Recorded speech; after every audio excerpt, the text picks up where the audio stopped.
Couple of strategies for us. We actively chose to be in an area near Boston. We're about 20 miles to the west of Boston, and it is urban, which is rural urban, not exactly suburban and not at all a city. I say this because in the Metro West around Boston, there are millions and millions of people, and they are able to access us because we are reachable. Not all sanctuaries are able to pull upon a huge pool of people. Even in Western Massachusetts, people really struggle sometimes. If the drive is a long way, it can be a lot. I have one friend in northern New Hampshire with Tomten Farm and Sanctuary that is successful, but they do a very specific pattern of days where volunteers come and work. Ours is different. We have a very open policy where you come for your training and orientation and all of those details, but you use something like Sign Up Genius, you get to pick your hours. Welcome to the Better Life for Animals podcast, where we amplify the voices of animal advocates, sanctuaries, and changemakers working toward a kinder, more compassionate world. Through powerful stories and expert insights, we shine a light on the efforts to rescue, protect, and advocate for animals. Be sure to subscribe wherever you're watching or listening. Every follower helps us reach more people. And support animal sanctuaries. Enjoy the conversation. Kathy Halamka, BA, MFA, is the co-founder and executive director of Unity Farm Sanctuary in Sherborn, Massachusetts. She brings business, visual arts, and art educator experience to her many roles here at the sanctuary, including volunteer coordinator, events, social media, fundraising, and public relations. You will often find her spending time with Turnip the turkey and her other feathered friends, taking new photos for the updates from Unity, or checking on her beloved ponies. She is lead blog writer as well for UFS. I think she does pretty much everything. Kathy and John Halamka formed the nonprofit sanctuary in December of 2016 with a particular focus on humane education and volunteerism. Residents there include alpaca, llamas, horses, ponies, miniature horses, sheep, cows, goats, pigs, and a vast array of feathered friends. Kathy's networks tirelessly with the community and other vegan organizations to help as many farmed animals as possible to find loving, lifelong homes. The mission of Unity Farm Sanctuary is to provide a safe and loving, lifelong home for farmed animals, to offer the public unique educational programs, and to promote a culture of kindness and connection. They support the entire New England community with numerous programs that are constantly expanding. Sanctuary virtual programs reach far beyond their region. Their goal is to make a positive and meaningful difference for animals, people, and the world. Kathy, welcome. It is wonderful to be here. Thank you.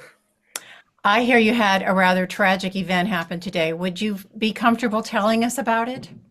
Yes.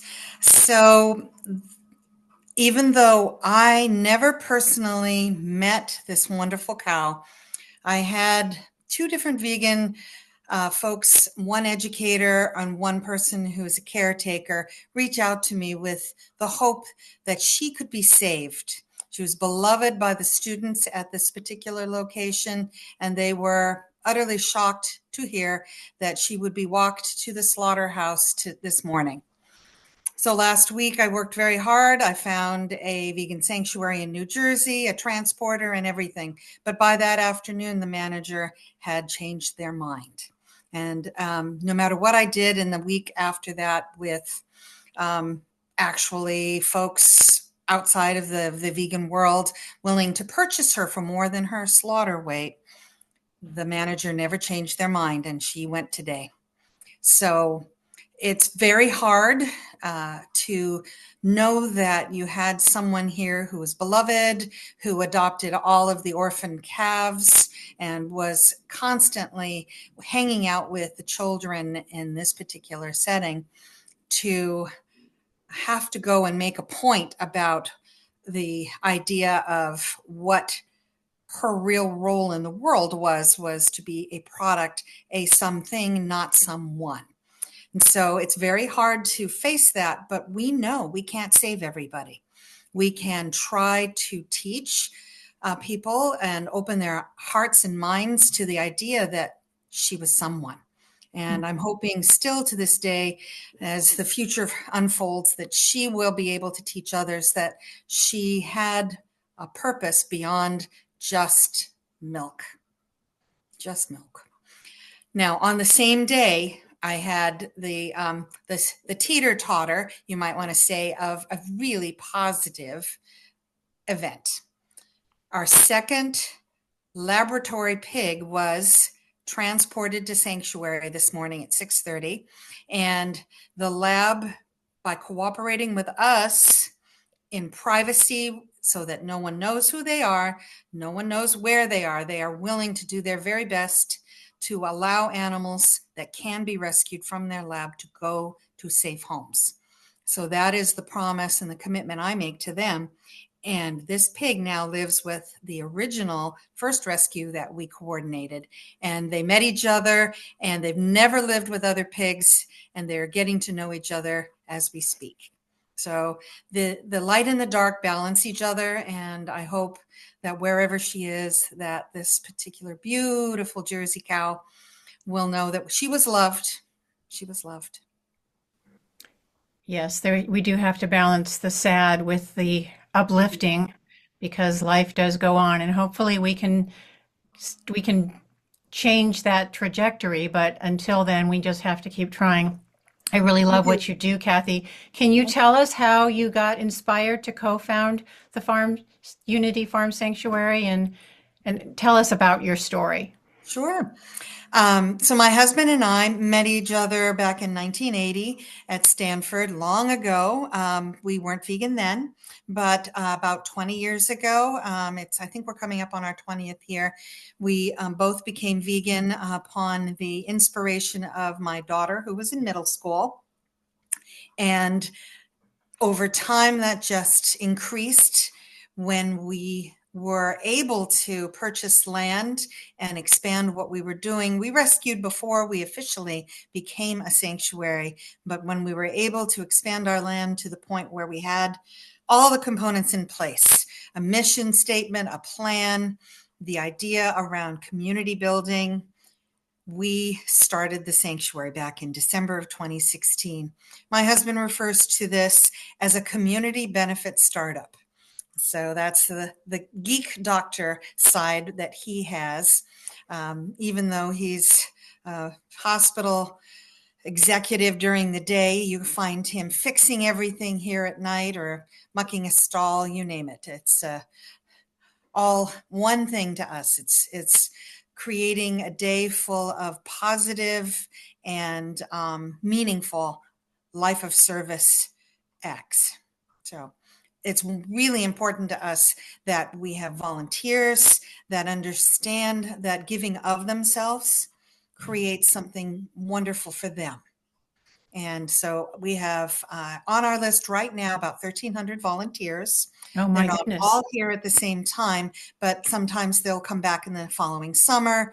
They are always welcome here. We have a very flexible program, and many of them tell me that they feel that they get more than they give, and they are our greatest ambassadors. Once they fall in love with and understand that Turnip the Turkey or Dudley the Highland is someone, then they can't eat those animals any longer. So we never tell anyone what to do. We only introduce them to the concept that they need to understand that these are sentient beings and they should be thoughtful. I like how I see your post. You always focus like Handsome Paul the turkey. You do, like you said, you bring in their personage to Yes. the conversation so that you're not just talking about some inanimate object. You're talking about a live Absolutely. feeling being. And that seems to be very effective. It sounds like you've got a very successful enterprise happening there. Good for you. It's received very well. We are welcomed by our community too. It it's really heartwarming to have the support of the people around us, understanding that we want good things to happen to the people as well. We're not just rescuing farmed animals, talking about farmed animals. I get calls for cats and dogs. I admit it, I have 6 rescue dogs, a rescue cat. I have a rescue Russian tortoise. People call me for all kinds of rescued animals. Sometimes they simply need someone to listen to them, to help them. So that's where the networking comes in. When I have to say no because I don't have 100,000 acres and a budget to match, I do my very best to network to the other sanctuaries up and down the East Coast. That sounds to be like a very successful formula. It is. And I mean, we are successful a lot of the times. Obviously, with this cow, there were roadblocks at the very start so that we couldn't find a solution. And sometimes the sanctuaries are simply full and Hmm. there's no room for a herd of beautiful, rare lineback steers. I tried to find homes for them. I may have found only 1 or 2, but when you have a dozen, that's a pretty tall order for many a sanctuary. So we do what we can. We do. So, would you say that most of your animals come and stay and live out their lives at your sanctuary, or are you just as much involved in finding like a foster situation where you can find them another home if you don't have the best space? Because we cannot make room for everybody here, we are sanctuary and not rescue, technically, Hmm. because there's a couple of things. First, if you rescue, say you rescue a dog or a horse, same rules that you need to be able to take that animal back if the adoptive situation fails to go on into the future for some reason. Someone could pass away, someone could be sick, lose money. And so you need to be able to receive that rescue animal back. And we don't have the space to do that. So, and the other side of it is that we're really, really bad at letting go of the ones that literally come here. We're terrible at it because we fall in love. Of course. And so, what I do is sometimes there's an interim fostering. If I have an absolute commitment and I simply need to provide the quarantine space while we're waiting for biosecurity tests to come back, we will do things like that. I've picked up wonderful rams, done their neutering and done their biosecurity, and then brought them up to another sanctuary because I know that I shouldn't get so attached that they would actually be joining our herds. And we have a commitment to the animals we've rescued. We can't simply pile them on top of each other in No. inappropriate space. The hardest thing for any sanctuary is to say no. And if you can't learn to say no, you are going to be in pretty big trouble as a rescuer, as a sanctuary. Yeah, there's always more demand than there is supply. Absolutely. What does your intake process look like at Unity Farm Sanctuary? We will get a lot of calls from individuals, sometimes from somebody who might have been farming an animal and then leaving the industry will need help. But that's a little bit less common. But typically, we're helping people again, people who have aged out of the ability to care for that animal, whether it's a goat or a horse. It's a lot of work for somebody who might be 80 and Sure, can't cope with a New England winter to sure. get food out to an animal in a blizzard. So that's a common thing. You've aged out. Perhaps you're very sick. People do pass away. They get divorced, foreclosures, and they literally run out of money. Mm. So at that point, we evaluate whether or not we have room within our spaces. And if not, I have several different resources. Farm Sanctuary of New York has a wonderful adoption network that we always send people to. Esther's Army, which is Esther the Wonder Pig's activist wing, will also particularly share pigs. We actually have a pig here because they contacted us about a local pig, a big pig who was purchased from a third floor walk up in a local town on Mm. Craigslist as a miniature pig. He's currently 600 pounds and he is not a miniature pig, just like Esther wasn't, but he's a sweetheart and we still have him. So that's an example of people who need help. And we have our own adoption network, and all of the sanctuaries, if they're interested in joining on social media, they're private groups where we work with each other. You're listening to Better Life for Animals podcast. Our mission is to amplify the voices of animal advocates, sanctuaries, and changemakers working toward a kinder, more compassionate world. But we can't do it alone. We need your help. First of all, go ahead and subscribe to this channel wherever you're watching or listening. And then get involved by visiting betterlifeforanimals.com. That's betterlifeforanimals.com. Be sure to check out our blog, learn more about incredible sanctuaries, and explore our book section, where 100% of net proceeds from book sales are donated to sanctuaries. Every action you take helps to make a difference. And remember, subscribe to this channel. And now, back to the show.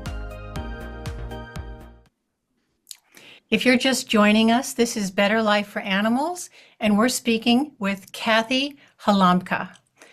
Kathy, you do such a good job as volunteer director. What strategies would you have you found to be the most effective in recruiting and retaining dedicated volunteers?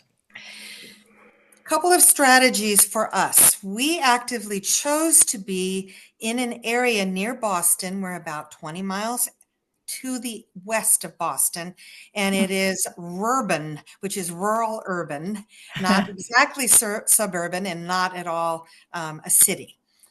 I say this because in the Metro West around Boston, there are millions and millions of people, and they are able to access us because we are reachable.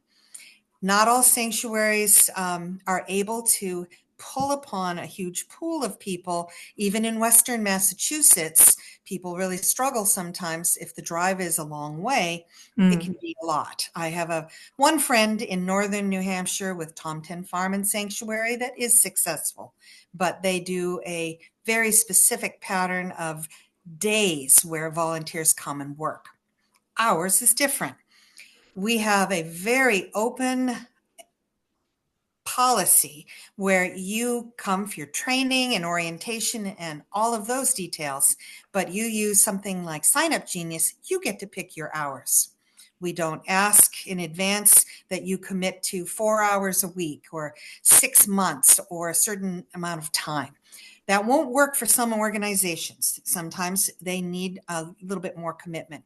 But because we have a plan for perpetuity, we also have staff, and staff handles the regular things like medications and making sure the food is accurate every day.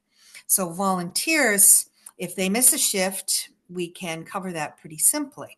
And that won't be true for everybody, but for us, in this busy era where our high school students that come here for community service hours might have band practice and plays and track and all of that, they can manage to fit in their hours, come and learn something about themselves and the animals in their time. And it works really well for us. It's effective. So that's part of our success. We have a lot of people who are retired and come here regularly. It's a beautiful thing to be able to create community for them. So what sort of activities do your volunteers participate in? Sure. Many of them start off with our wonderful goats in our welcoming corner. That's our training area where the goats don't outweigh everybody quite so much as my 1,200-pound draft horse. So the goats are very friendly. I'm happy to say I don't have anybody who wants to headbutt you, and that's good, right? That is They good. they love to be brushed. We obviously always need paddock cleaning because yes, everybody poops a lot and randomly in the goat paddock. That's one of their special superpowers. So they do that. They do enrichment work by perhaps using a toy or something that gives them something else to do. It's not enough to rescue the animals and just have them be alive. We need Mm. to give them a quality of life. So they adore being brushed. They want to interact. I have a few that pretty much just want you to sit down and make them a lap to sit on. You know, they're big puppies. They really are with, hooves. But that works really well for us because we then break down our other species in terms of risks. So perhaps a pony at 700 pounds could be intimidating for someone who's older. My volunteers range from age 10 on up to 82. That's quite a range. And if you feel like, oh, I've got a bad knee and I don't really want to be in the paddock with a 1,200-pound horse, that is possible. Sometimes my ex-house pigs, we have ex-house pigs, can be a little cranky. So, we want people who are pretty good at reading body language when we train them what to look for. It's, I'll use the analogy that most people know that if a horse sets the ears back, you might want to pay attention to the opinion of the horse about what you're doing. So it's all about learning to observe and building that relationship. My volunteers also help at our public events by helping to keep the public safe and kind of staffing the paddocks when people come through. And they also can help me with some of the background things. It depends upon your skill set and your desire, but I have people sometimes who will help me with postcards or helping with fundraising, etc. What advice do you give to other sanctuaries who are looking to build a strong volunteer program like yours?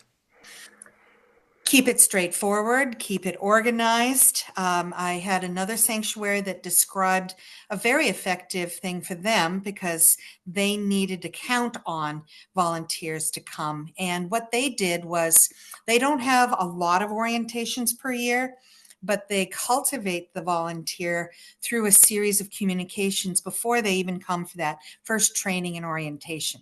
So try to plan ahead, have a manual, use some strategic way to make sure that they know when to come and you know when they're coming. So some tool, it could be simple, like a Google Calendar, if that works for you, but you want to have it so that everybody is in communication. And I think that's the key to everything that we do, right? Is good communication and giving them some great feedback and giving them an experience so that they understand that the actions that they are performing really matter. People want to know that they matter. Absolutely. What role does education play in your mission, and how do you incorporate that into your sanctuary? It is a major part of what we do. So we have a humane education director. Her name is Jennifer D'Angelo. She came on board and runs all of the programs with sometimes volunteers and assistants to do these things. We run public programs that we've done grant writing for and have had very successful times with Girl Scouts, preschools, middle schools, church events, special needs programs. It runs the gamut. Every program that we offer like that is free. We do not charge for any of these programs. The only thing that is part of that, it's not just a tour, it's not just an introduction to the animals. There has to be a component to that visit that talks about kindness and compassion. And that's when they're young, they're small, that's the main focus. And then when you have our ambassadors or cadets in Girl Scouts, for example, they're ready to kind of discuss maybe some of the harder topics about what animal caregivers really have to do in a day, or what is it like in factory farming. So there's different levels of discussion depending upon where we're meeting the participant in the program. We also have the benefit of being near a lot of great colleges. So Harvard Law's Animal Advocacy Group was here last week, and they're a terrific group. We have another group called ASAP that is on campuses to support folks who want to look at what's going on in animal activism and to become more involved. They're coming out this week. So there's college level groups as well. The most innovative and impactful thing that we've just started 2 years now, we're working with LEAP. LEAP is Leadership for Animals, Ethics, and the Planet, or Ethics, Animals, and the Planet, I should say. And it was started by 3 sanctuaries in California as a compassionate alternative to FFA and 4-H, where you learn leadership, fiscal responsibility, research, public speaking, interactions. And there's scholarship opportunities for the high schoolers. And we just piloted the middle school program, which has been very successful. We're one of the 2 main sanctuaries that have a dedicated humane educator, and that can really make a big difference. So some of the other sanctuaries are operating on splitting time with some of the founders, et cetera. But overall, it's been very well received. I think we're in 18 states, and I hope it grows because these are a wonderful, amazing group of students. What a wonderful program you have. Yes. Yeah, that one's really amazing. Oh, yeah. So how has your training in visual arts influenced your advocacy and fundraising? I've been an artist all my life. Started when I was 12, earning money to go to college and by selling my art. And throughout college and beyond, art formed some part of my life. I actually learned graphic design and other things like that while working for the student union in college, and that has stood me in good stead for all these years. I'm dating myself, but way back when you used to take, I didn't actually set up little pieces of metal type, but you'd wax the boards and you'd put the typeface on and rub letters and all of that. So that's way back when. Now it's much easier. You've got Canva and everything else, magically making wonderful graphics and design. So comfortable. I'm the webmaster as well on the website. And the other thing, when I went back for my master's degree, as about 16 years after my undergraduate degree, I learned to love writing. I learned to love teaching. And it was a very different time. When you choose to go back to your master's degree, you're really absolutely doing it for yourself. Right. I think, to make that commitment. And so I learned how to teach, speak to groups, and be comfortable with that. So now my palette is the sanctuary. I always think of it that way when I'm doing the photography for our imagery that we need for social media or the website. And that's the tiny little piece of art that is still left in my life. I have to admit, I have not been down in the studio in the past 10 years. Oh, It's okay. I'm sure you'll have to get back there. I will eventually. But for now, I have all those things led me here. They really did. I love how you use storytelling and photography to connect people with Yes. with animals' journeys. It's so important when, as we were talking about earlier, that one animal and that animal is a person, type of a, human sentient being Exactly. experience. What are some misconceptions, though, about farm animal sanctuaries that you hope to dispel through your work? Well, so sanctuaries are very different from each other. There's so many different ways that sanctuaries can be approached. Some of them are micro sanctuaries, very small. They might not have anybody on the public come to them. They actually simply rescue a small number of animals and They may or may not do any public humane education, but they're private. They're very personal. And then you have the other end of the spectrum where you might have the Gentle Barn or someone like Farm Sanctuary and some of the larger sanctuaries that do focus on getting the public aware. Some of them have varying degrees of how they do their messaging as well. And I have always found that people don't like to be told what to do. Mhm. And there's this cognitive dissonance and pushback when you start to tell them. But you get to know that person, they understand you, and you have a conversation. You can talk to somebody who says they're on a tour that, well, I just love steak. And you can say, I understand. And, that's where you're at now. But I want you to think about Dudley and Pal and all of the other bovines you just met and loved feeding lettuce treats and got to know them and how soft their noses were and how warm their horns were.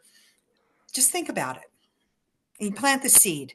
We're trying to plant seeds all the time. So that's one thing. And I want people to understand that we're not all telling people, oh, you're horrible because you don't believe the way I do.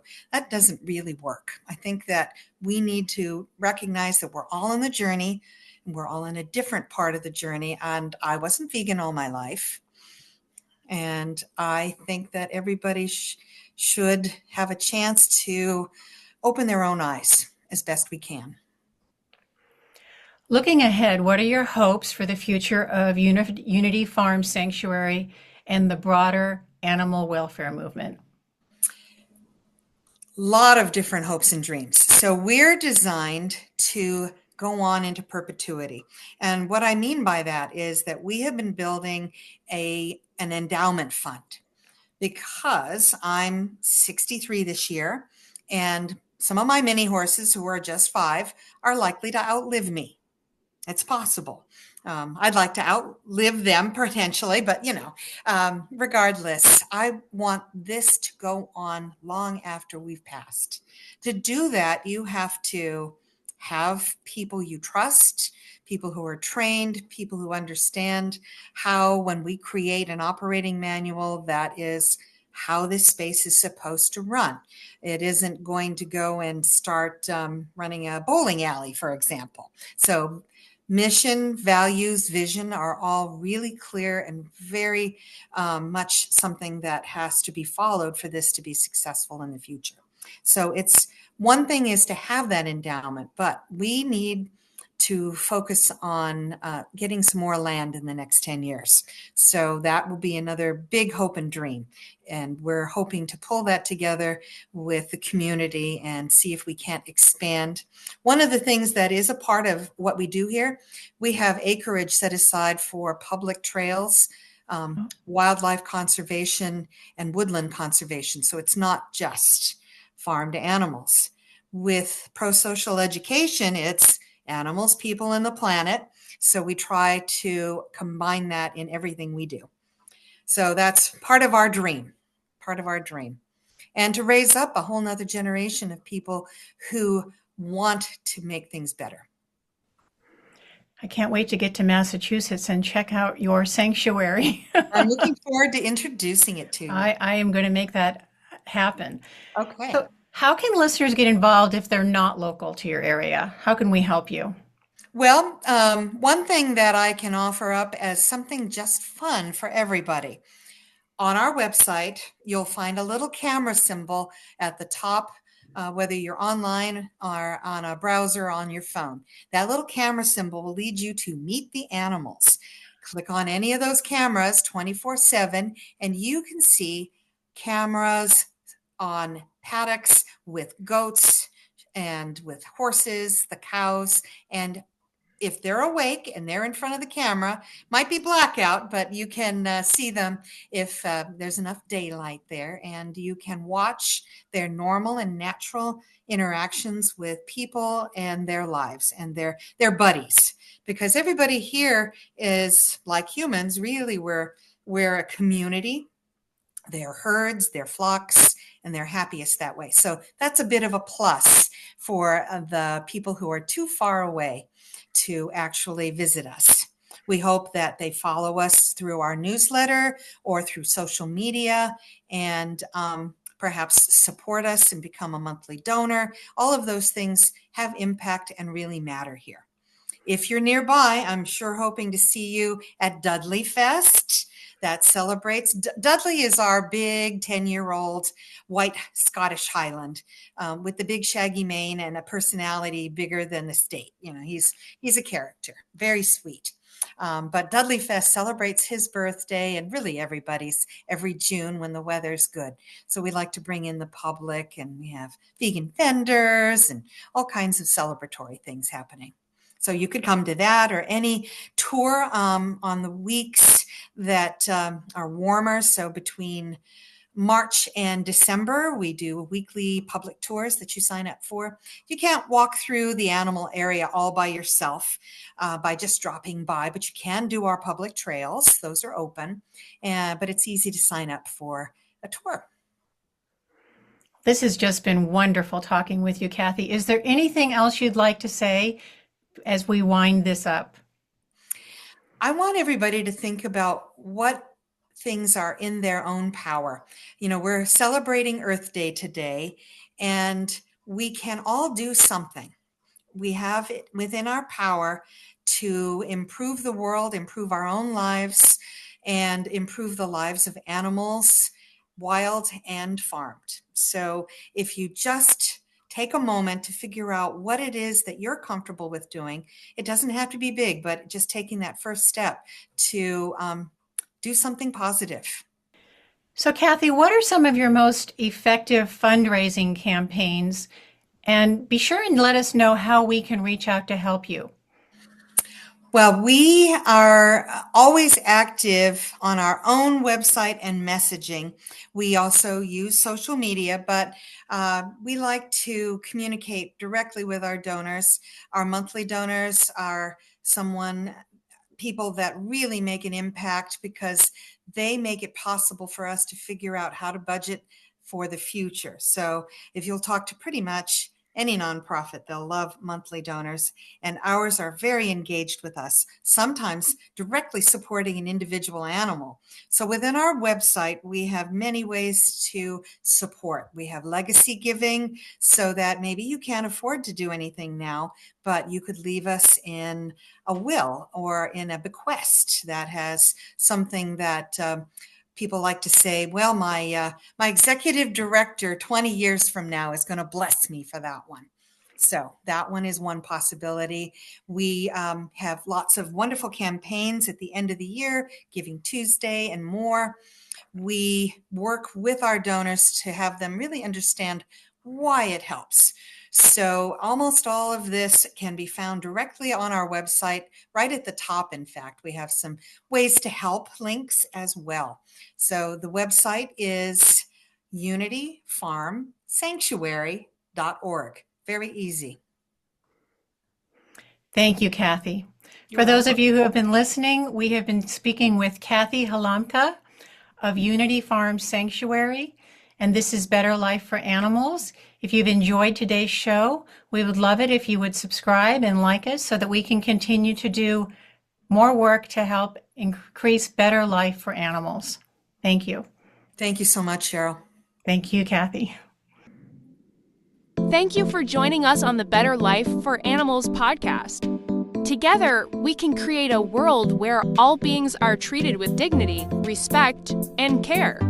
If you enjoyed this episode, be sure to subscribe, rate, and review wherever you're listening. It helps us reach more people and spread awareness about the incredible work happening in animal sanctuaries. You can also share this episode with friends and fellow advocates to keep the conversation going.